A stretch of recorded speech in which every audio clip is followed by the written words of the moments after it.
Hello, everyone. Welcome to another 2023 FallDocs screening. My name is Armando Zamudio, and I am the Public Programs and Events Coordinator here at IDA. For our blind and low vision attendees, I'm going to identify myself. I am a light-skinned Mexican-American wearing a black shirt, a black jacket, wearing glasses, and sitting in an office space. Thank you to our media sponsor, KCRW, for sponsoring our 2023 FallDocs. This evening, we'll have a conversation between film journalist Mia Galuppo, co-director Sophie Compton, co-director Reuben Hamlyn, whose film Another Body premiered at South by Southwest 2023.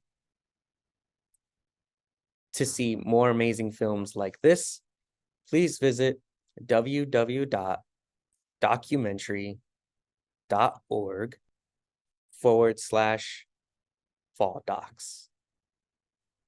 Before we get started, I would like to offer a brief land acknowledgement.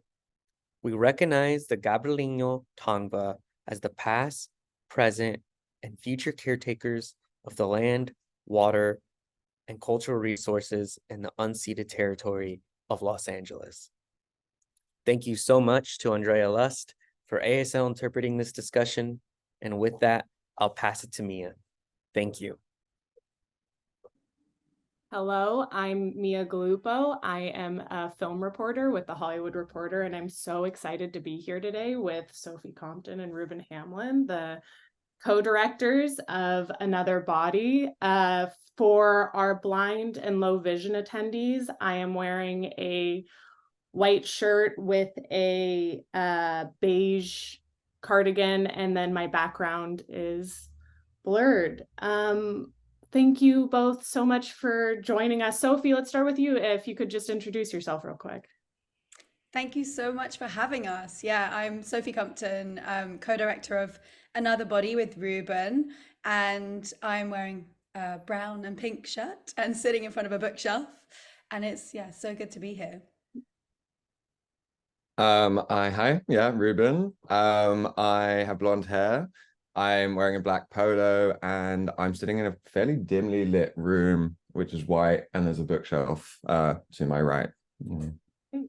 Well, you both, thank you so much for taking the time to speak about this movie, which tackles not only an incredible subject, but a subject that is important to documentary filmmaking specifically right now. It hits on a lot of major themes that I think the documentary community is grappling with at the same time. So I'm really excited to dig in on that. But just to begin with, I'm wondering if you can kind of take us through how you both came together for this documentary. How did you meet, and how did you plan to collaborate as filmmakers?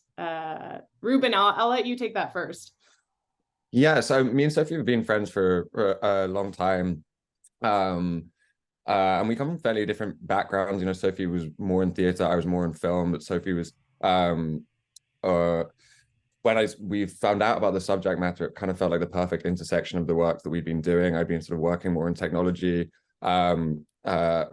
in film, and Sophie had just done this incredible play about intimate image abuse. And so when the subject matter came up, it was, something that was of interest to both of us, and I think sort of played to both of our strengths.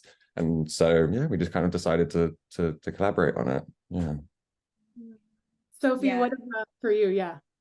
Yeah, there's something really great about collaborators that have different strengths and different disciplines. And I think something for me that was really exciting was that right from the beginning of our kind of concept around this film was this idea of using, reclaiming deepfake technology to protect the identity of the central contributor. And this idea was essential, I think, to create a safe space for anyone to speak out about this experience, because, you know, deepfake communities are so vicious and they're so known for retaliation, and the kind of shame and stigma that people can experience and the retaliation from these communities, and also the stigma in their, like, you know, from friends and family members and in their professional life, can be so huge that we knew that we needed to find a way of anonymizing the central contributor. And that's something that my past work has been really focused on, like trying to create safe spaces for often women to talk about their experiences. And so this just felt like a really exciting, novel, completely untried and untested way to try and do that. Yeah.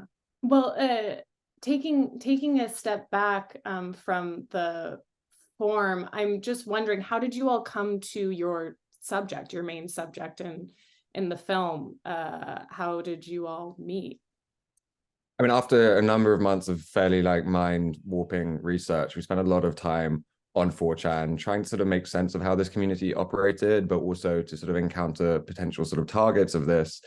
Interestingly, with Taylor, we didn't find her deepfakes on 4chan. We actually reverse image searched the deepfake we found on 4chan to try and see if it would be possible to locate the other sort of places these videos might pop up on the internet. And after reverse image searching a screenshot of that deepfake we found on 4chan, it pulled up Taylor's Pornhub and Xhamster pages. And given all her personal information was available on those pages, it was fairly easy to sort of like track her down.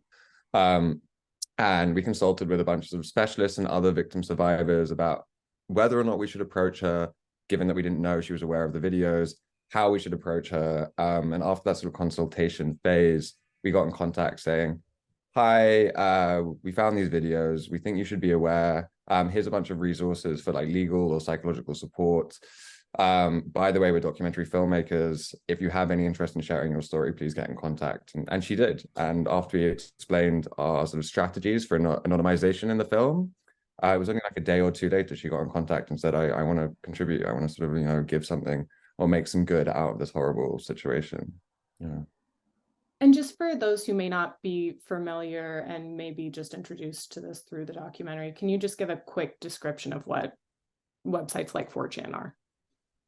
Yeah, so 4chan is a like online message board and forum where people can create different threads where they respond to different subjects. So it's used a lot for gaming communities. There's a lot of like hentai, but also there's a lot of kind of like so-called not safe for work parts of it. So people share intimate imagery, people share pornography, and it's kind of become one of the locuses for deepfake creators. So what we've witnessed is that this whole community has kind of built around this practice where there's actually this kind of very twisted form of solidarity, or like often it seems like kind of brotherhood, where people are asking for requests of like, how do you make a better deepfake, or please help me deepfake my classmate, please help me deepfake this girl, and asking for face sets, asking what porn star's body would be a good match for this person, and kind of growing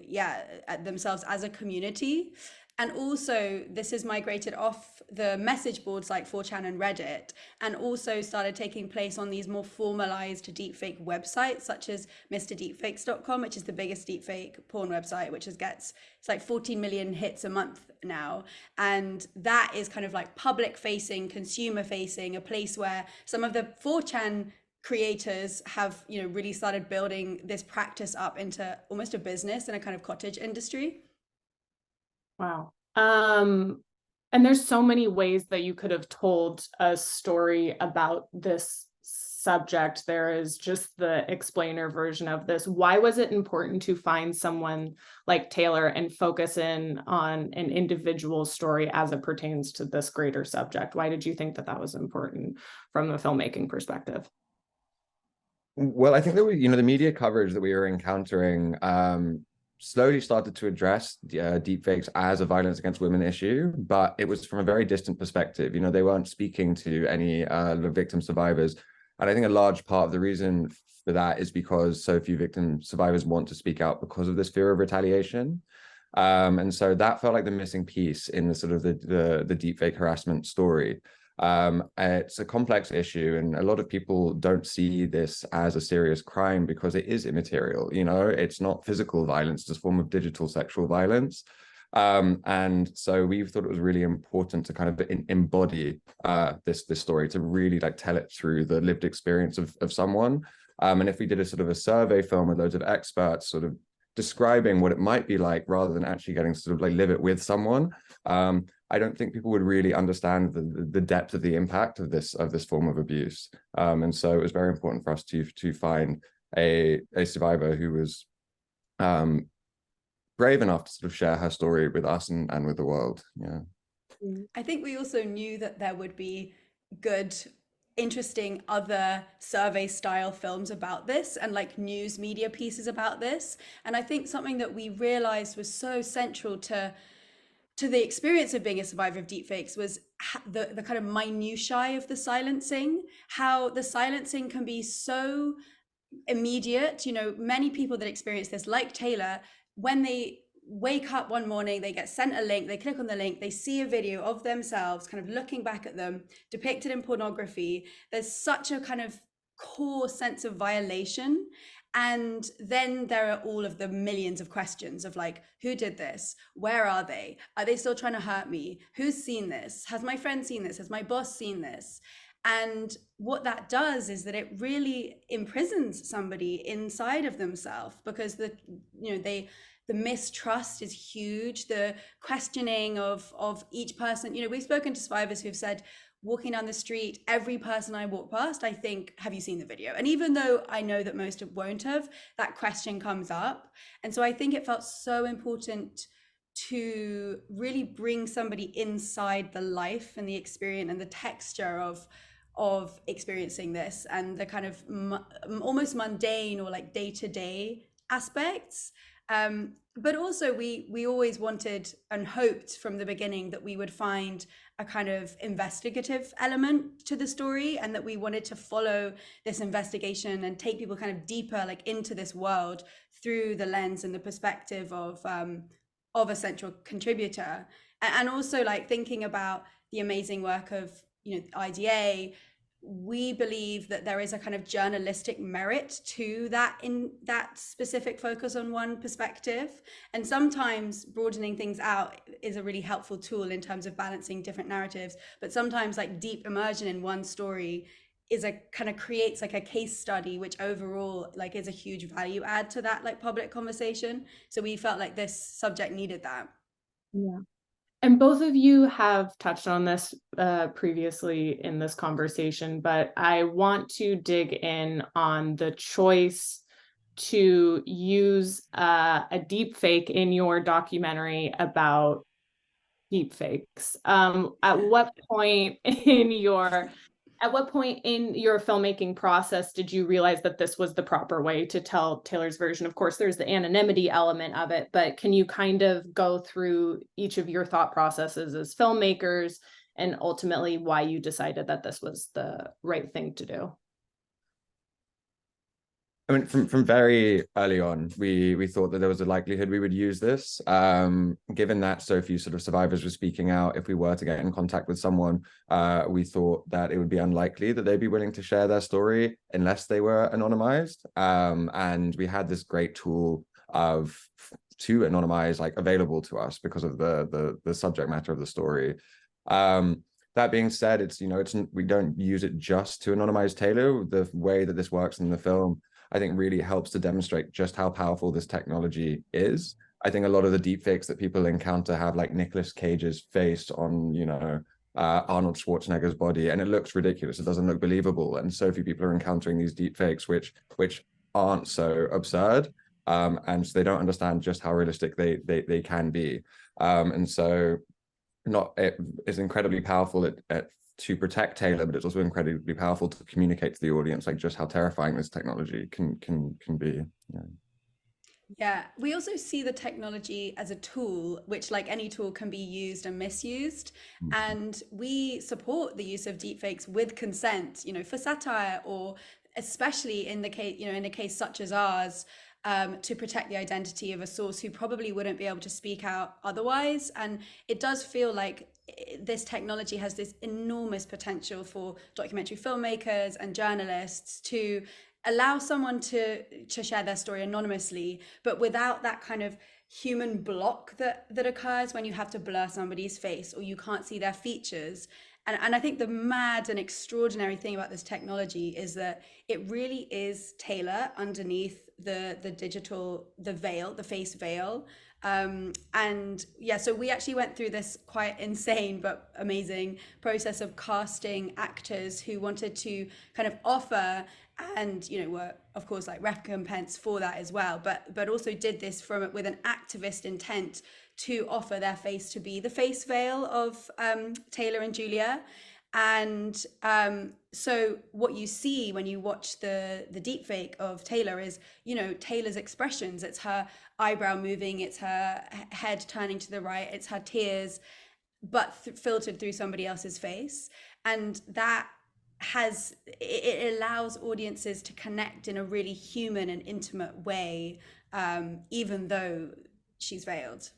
And I just the only thing like I would add to that is, I think we just think it's very important to be clear with the audience. We don't want to deceive the audience. And so we really advocate for deepfakes use in documentary because it's going to enable and embolden people to share their stories who otherwise would have been unable to. But we do think it's just really important that the audience isn't deceived and you maintain this sort of contract of trust with the audience. And so as in our film, we reveal, 10, 12 minutes into the movie that the image you're seeing is manipulated. So by the end of the film, there's not this sort of feeling of unease and uncertainty about what it is you've just seen. Yeah. And I do think it would be helpful to go through just quick bullets on how this production process works. Is it a situation where you are filming Taylor and then you film the actress? How does that, I know it's like a months-long process eventually, but how does that come to be, just so we have an understanding?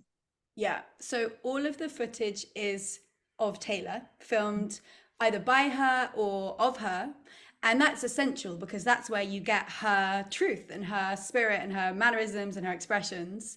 And then what we did to make the kind of highest quality deepfake that we possibly could, we had to film our face. Well, first of all, we had to cast the face veil actors. And, it's really strange, like whose faces don't seem to blend together. We did loads of tests and sometimes people are a good match and sometimes they aren't. And then we did a shoot where we filmed the face veil actors, and we had to film them in like 5 different lighting setups, emoting 5 different types of emotions from 5 different kind of camera angles, and then repeat that, exponentially more times. So it was this like insane day of, it was hilarious and ridiculous. We ended up doing a kind of performance art piece where we would be like trying to get crying and then trying to get laughing, and then they were like incredible to deal with this mad dance. And also we realized that something else that was really important was the quality of the recording. So we first off to create this kind of data set where you have as much information as possible to create the most accurate deepfake that you can. We actually had 2 high quality footage going into the training data. So, the footage that was recorded on Zoom, suddenly the face was like perfectly polished and in 4K, and that looked completely wrong. So there was a lot of tweaking along the way to get it right. Yeah. Wow. I just as a casual AI observer, as I feel like we all are in this modern age, I feel like the technology, it progresses at such an exponential rate, at least over, the past year that we've seen. All of a sudden, conversations about AI have exploded. How was that during production? Was it a situation where the technology was becoming more and more advanced while you were making this documentary? Yeah, I mean, we took a bit of a gamble on deepfake technology improving. I think at the time when we had the idea, at least, the deepfake technology would not have been able to work on sort of 4K cinematic footage without it being very, very obvious and like quite alienating, because it would exist in that like uncanny valley. We had some meetings with people saying the technology is just not there. You know, you're going to have to think of another solution. But we'd seen how quickly it progressed in the 6 months prior. We were like, well, we're not going to be editing this film for another like 2 years. Like, there's absolutely going to be good enough to work on cinematic footage by then. And it worked. But the rate of improvement on it was really quite frightening. It went from being able to put out like only incredibly low res images to impeccable, you know, ultra HD images in the space of like two and a half years. And now we're seeing that with other forms of sort of image generation, AI, is where we've gone from a little like dreamscape that's in blurry and low resolution to sort of these new images like created by like Midjourney that are impossible to sort of distinguish from an actual photograph. And that's happened in the space of a year. So it's frightening to sort of think about where all of this is going to go in the near future. Well, I guess the other thing as well is that the deepfake technology that the deepfake porn creators are using has become not just the technology itself, the capacity has grown so much, but the way in which people can access it has become so much more like user friendly. So people have made something that used to be quite a complex procedure that you needed to know how to code, you needed to know how to use quite specific software, etc. Now that's been turned into kind of desktop apps, or kind of an app that goes on your iPhone, on Telegram, where you can just strip a body, you know, at the click of a button and create like a nude image of someone when they've, you know, someone clothed. So yeah, we've also seen the kind of huge like exponential growth and accessibility of the technologies that are being used to harm women at the same time. And actually, the amount of images needed to create deepfakes, you know, went from probably like 1,000 to make a realistic looking deepfake to 200 images needed to make a realistic looking deepfake. Now to like one image, you can make a decent enough deepfake just from one image of a person that's like stripped from somewhere on the internet. So yeah. Yeah, that barrier to entry seems like it's continuing to lower and lower. I both of you have touched on this as well, but AI in documentary has something that has come up, you know, especially over the past couple of years as AI technology has increased, whether it's voice renderings of subjects and image renderings of subjects. Heading into this process, you know, were you consulting any sort of, you know, documentary or journalistic organizations or ethicists when you were deciding to make another body in this way? Yeah, we spoke to a lot of people and we thought a lot about this. I think that the conversation about AI in documentary is really like 8 different conversations, because this technology has so many applications and there's a whole set of power dynamics and ethical questions that come up in the context of, let's say, an AI being used to replace a post-production workflow and make that quicker, or where it really is kind of a tool, or the scenario of an AI being used to completely embody a character, or to kind of write a story, or to kind of, you know, come up with an idea, or for a documentary and crowdsource ideas. So I think that and what we've experienced in working with this specific type of AI technology is that there are some AIs that are much more limited in scope. So a deepfake is not a kind of ChatGPT where it's like scraping the internet and there's the potential for it to like come up with new ideas. Like it's performing quite a limited function. So we think that there are some types of AI which do function more as tools, and then there are some types of AI which have these like generative abilities where you're getting into questions around human creativity, you're getting into questions around, you know, the job market and the role of workers and how that might be compromised. And so I think as we all become more educated on these subjects, we'll be able to kind of split out some of these different conversations, which feels important. And then in the case of our film specifically, we thought a lot about, you know, and had a lot of advisors in terms of the ethical approach that we were taking and our use of the technology, from the kind of Center for Investigative Journalism to the Reporters Committee for the Freedom of the Press, and also, you know, coming up against new ethical questions in the making of it. So like, what's the right kind of appearance release that you should strike with someone when they're kind of giving their image, and like making sure that the use of their image is limited to this project, and it's not like, you know, we're taking on their image and we have rights to use that exponentially. And there were all of these kind of like new questions that we had to ask, because we were doing something that very few people had tried to do. What advice would you give to other filmmakers who are looking to try to make to incorporate AI into their own documentary projects? I think I mean, since your film screened at South by to now, we've had 2 strikes where in the greater entertainment industry, where a main sticking point in conversations between the studios and the unions is AI. This isn't going to go away in the greater entertainment community. It's certainly not going to, it's going to be questions that are going to have to be grappled with within the documentary community. So what advice would you give to, you know, fellow filmmakers, fellow directors, when they are embarking on their own journey with AI and documentary? I mean, it kind of has to be looked at a case by case basis, but I guess like one thing would cover every usage of it would just to be don't use it haphazardly. Think about the implications of its usage, and think about if it's a necessity. Like in our case, you know, it felt like a necessity. It felt like it was being used to sort of like serve and protect our subjects, and so I felt very ethically comfortable, you know, in our usage. That being said, I don't think there needs to be a real like mission behind it. I think, you know, it could be creatively used in a more form of a sort of experimental like documentary, and that'd be totally fine. But I think there are many sort of uses that where it could be ultimately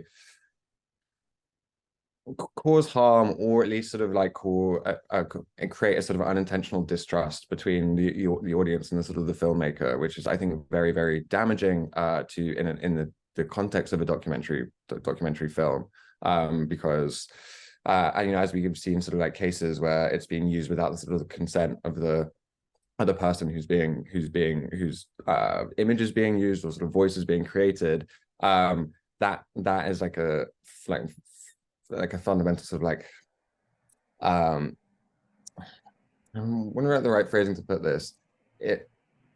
In the case of documentary, I think there has to be sort of informed consent about everyone who's sort of involved. And if you are sort of conjuring someone who can't give their consent in your film, then you're not adhering to sort of a very important principle, at least in my view, of documentary filmmaking.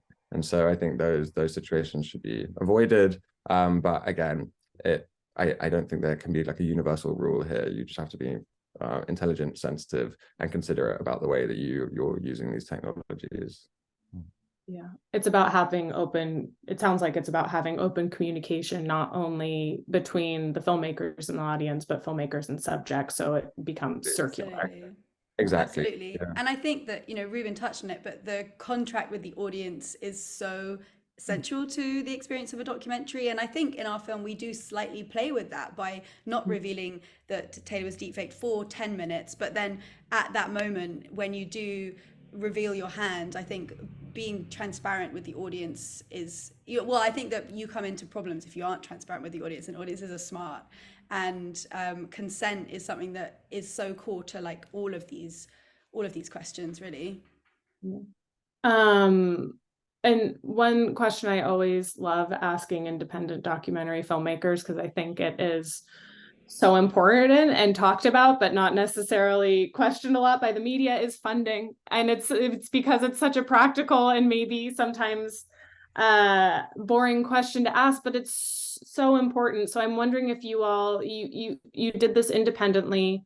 How did you all find funding for this project that took, you know, multiple years? I know at one point the IDA also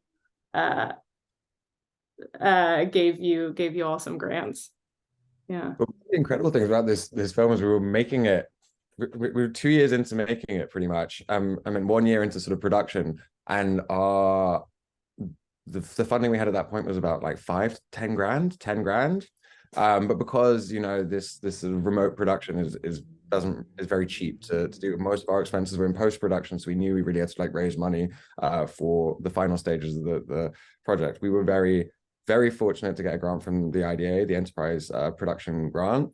And that sort of really kept us going. We got a grant from the InMat Foundation, which was they're amazing. They they believed in us at a very early stage in the production.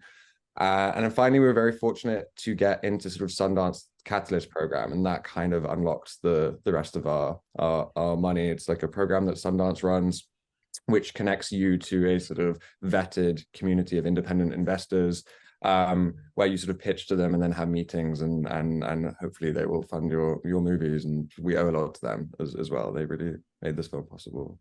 Yeah, and also our incredible producer Elizabeth Woodward, who is such a maestro of making films, of working out what a film needs and bringing the people in.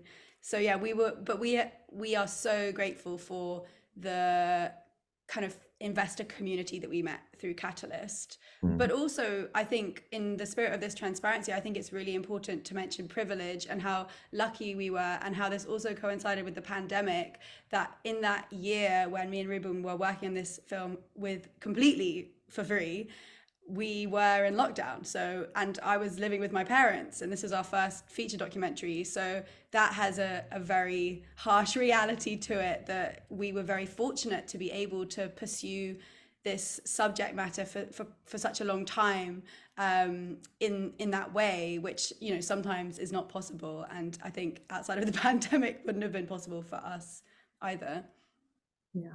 And unfortunately, we only have time for one last question, but I know you all have been screening this documentary now for the better part of a year, which is so exciting. I'm wondering, in that process,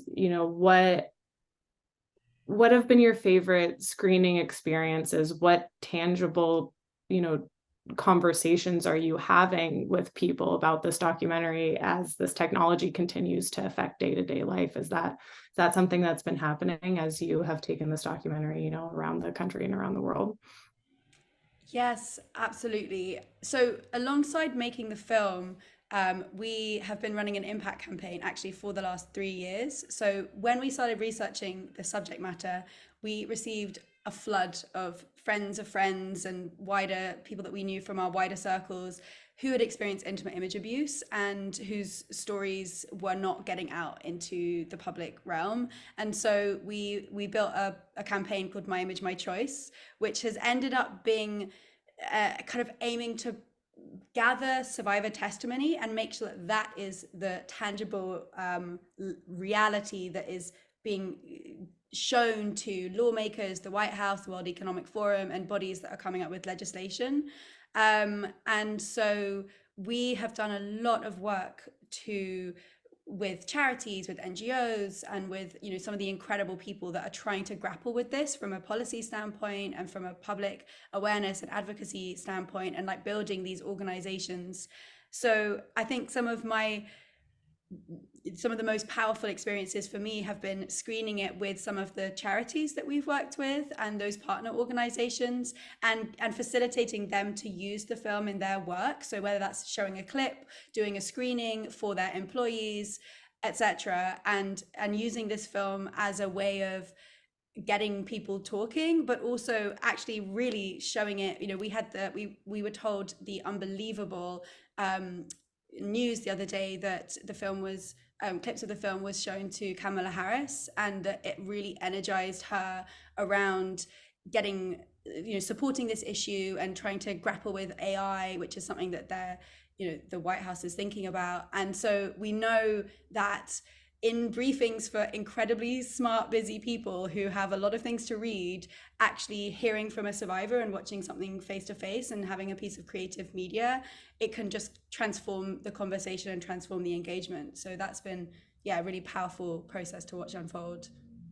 Yeah. And you know, the other thing is just when you're making a film, you're so submerged in the material that you kind of just feel like everyone is as aware of it as you are. And so it's like been really like surprising and invigorating to go to sort of screenings where people had really not encountered the technology and are learning about it for the first time, and they leave the film so fired up and like angry and motivated to do something about it and join the campaign, and just sort of like feeling that your film is having an impact and is galvanizing hopefully sort of a movement to change this deepfake situation is just really rewarding, and we love speaking to those people. Yeah, and I think it's incredible that it's continuing on that work. This documentary will live on. Well, thank you all so much for taking the time to speak about this documentary, and thank you to IDA for giving us the time to do so. It's so appreciated, and congratulations again on Another Body. Thank you so much, Mia. Appreciate it. Of course.